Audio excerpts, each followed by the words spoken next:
Dear reader, I am not a writer and I do not know how to express my thoughts through text, but I must tell you what happened to me last night. Probably, many will consider me strange or even sick, but this late at night, specifically at 3 o'clock, I went to the supermarket to buy waffles. Since it was raining outside, I had to dress thoroughly and take an umbrella.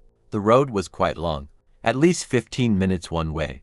But can weather conditions and mileage be an obstacle for a person who wants waffles? So I'm walking. You could even say I'm swimming, because of the powerful streams of flowing water. Of course, there is not a soul on the street at such a time. There are about 3 minutes left to the store. I go around the corner of the house and see a man standing about 10 meters away from me. You would think, what's wrong with that? I thought so too. Of course, I was surprised by the fact that this stranger was standing in the pouring rain, raising his head to the sky. But having decided, who knows, there are a lot of crazy people in the world, I went on. I had to stay at the supermarket for about 30 minutes, because something happened to the terminal, and I couldn't pay for the waffles I had bought. Of course, I didn't have any cash on me, and to go back without a purchase. Having finally left the abode of all sorts of delicious things, I walked back along the same road. The rain had already gotten stronger, but it didn't bother me at all. I had even managed to forget about that strange man. But when I approached that very corner of the house, I saw him again. He was still standing with his head raised up. My imagination ran wild in my head, which reminded me of a movie I watched in my distant childhood. If my memory serves me right, it was called The Faculty.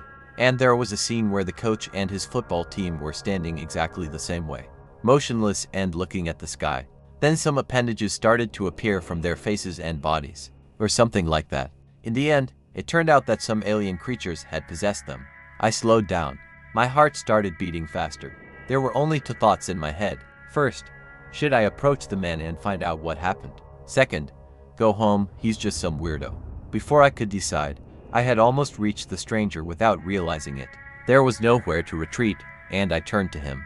Can I help you with something? There was silence in response. Then I took a risk, touched his shoulder, repeating the question. Have you ever heard a first grader scream? That's about what I screamed. Staggering back, I rushed to run, wherever my eyes were looking. It's good that they were looking right in the direction of my house. No, the appendages from my face didn't crawl out at me like in the movie. This man had no face at all. I was able to calm down a little only when I slammed the front door behind me and turned the key 3 times. Then, gradually coming to my senses, I, of course, made a logical conclusion for myself. This was someone's evil joke.